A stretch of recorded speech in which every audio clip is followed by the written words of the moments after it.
Good evening, visitors. Welcome to the Australian War Memorial's last post ceremony.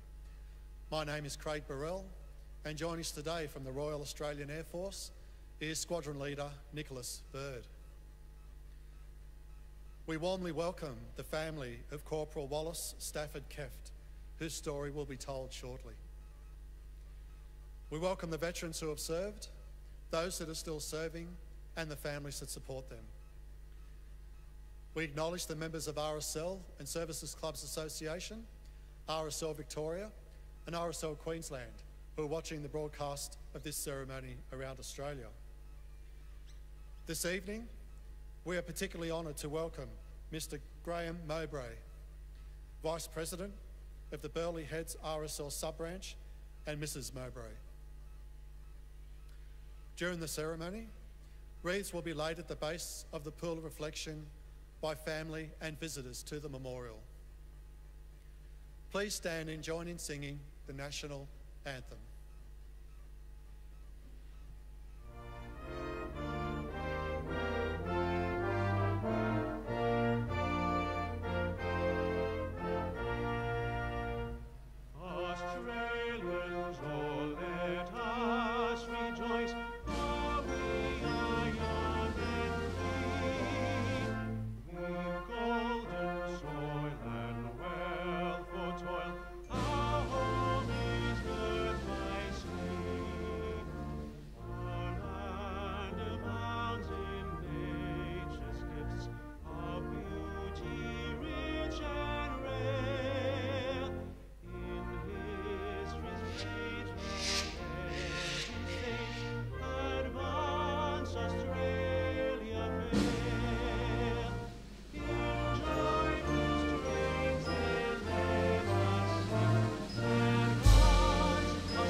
The Australian War Memorial was the vision of Charles Bean, Australia's First World War official historian.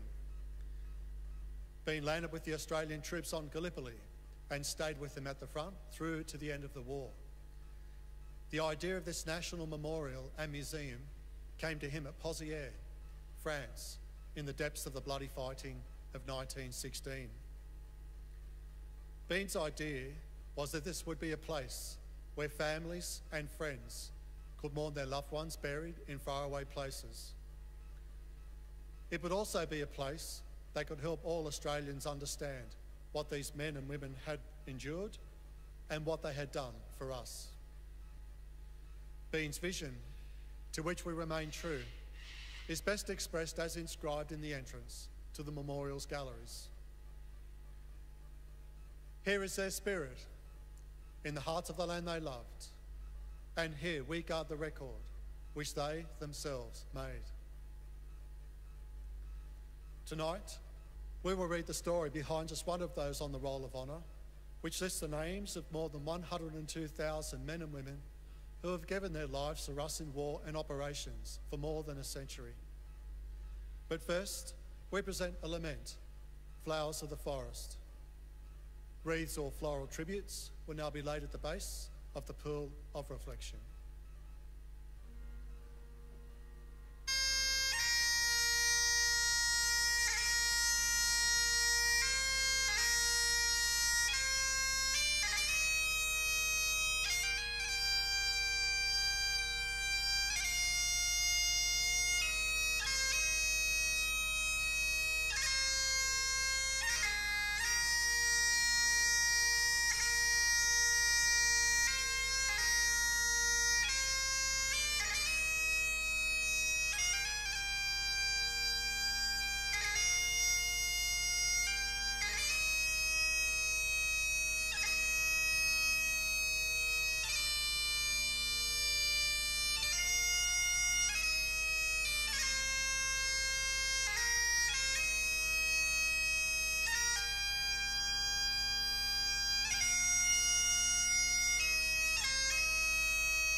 Today, we remember and pay tribute to Corporal Wallace Stafford Keft. Wallace Keft was born on the 28th of January 1918 into the large family of Thomas and Edith Keft of Nowra on the south coast of New South Wales. He grew up in the region and after attending Nowra Intermediate High School, went on to work as a labourer. He also served in the militia as a private with the 14th Battalion for over 3 years. No less than 5 of the Keft brothers served during the Second World War. Wallace Keft enlisted in July 1941, undertaking initial training at Ingleburn Camp before leaving Australia on the 1st of October 1941, bound for the Middle East. In January 1942, he joined the 2nd 3rd Australian Infantry Battalion in Syria, but soon left the Middle East, heading for the war against Japan in early March. Between late March and July, the battalion defended Ceylon, present-day Sri Lanka, from possible Japanese attack.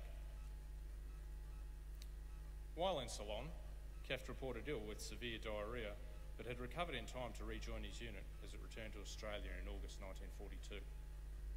The following month, the 2nd 3rd landed in New Guinea to take part in the advance along the Kokoda Trail to the Japanese beachheads. After fighting major engagements at Eora Creek, Oiwi and on the Sanananda track, Keft was evacuated, suffering from severe diarrhoea. Leaving New Guinea in January 1943, he arrived in Cairns and was taken to hospital suffering from malaria. While the 2nd 3rd Battalion spent the bulk of 1943 and 1944 training in northern Queensland, Keft had several relapses of malaria and spent some time recovering. In September, he was found absent without leave and was fined and lost pay as punishment. But this infraction didn't prevent him from being promoted. In February 1944, he was appointed Lance Corporal and in April promoted to Acting Corporal. This rank was confirmed in June, shortly before he learnt that his father, Thomas, had died. The 2nd 3rd's last campaign of the war was the operation to clear the Japanese from the Atapi-Wewak region of New Guinea between December 1944 and August 1945. Before embarking for his final stint of overseas service, on the 11th of September 1944, Keft married Iris May Catherine Clancy in Hurstville. Towards the end of the year, he joined his battalion and embarked from Cairns, landing at Atapi in late December. Located on the northern coast of New Guinea, the small town of Atapi had been occupied by the Japanese in 1942. Recaptured by an American landing in April 1944, it was developed as a base area, and Australians began to advance to the east of Atapi to destroy the remnants of the Japanese 18th Army. The resulting operations were characterised by prolonged small-scale patrolling, often in particularly arduous conditions. Assaults, when they occurred, were similarly small-scale, company attacks being the largest conducted in most instances. One such attack took place on the morning of the 10th of February 1945, when an Australian patrol met intensive machine gun fire, leaving 1 killed and 1 wounded. A further 3 men were killed and 3 wounded during efforts to rescue the wounded.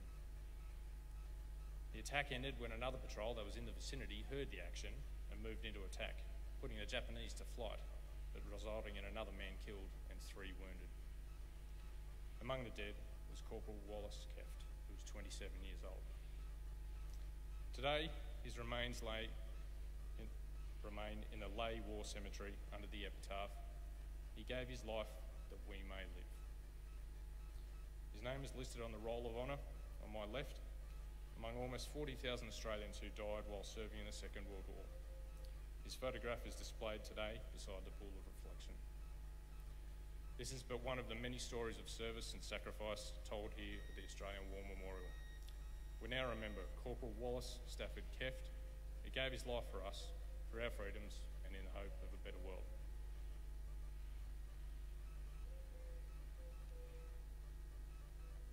Please stand for the ode and the sounding of the last post.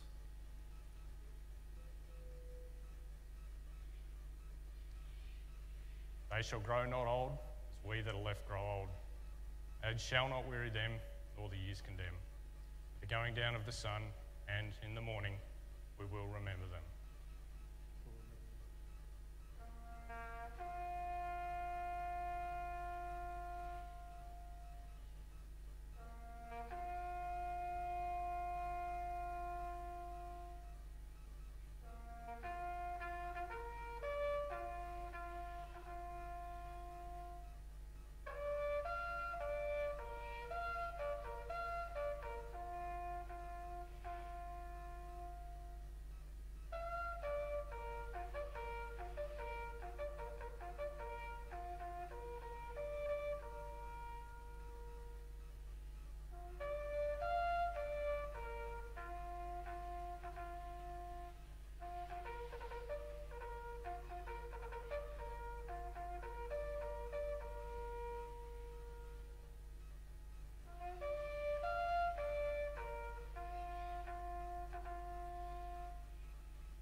lest we forget.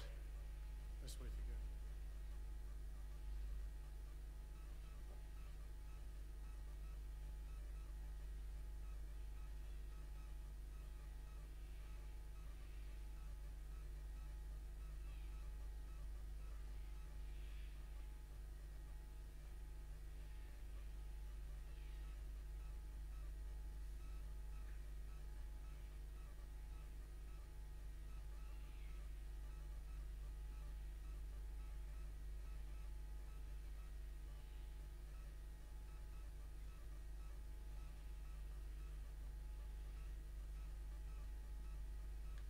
We leave you this evening with the words of the memorial's founder, Charles Bean. Many a man lying out there at Pozières or in the low scrub at Gallipoli, with his poor, tired senses barely working through the fever of his brain, has thought in his last moments, well, it's over. But in Australia, they will be proud of this. Ladies and gentlemen, that concludes the last post ceremony. Thank you for visiting the Australian War Memorial and good evening.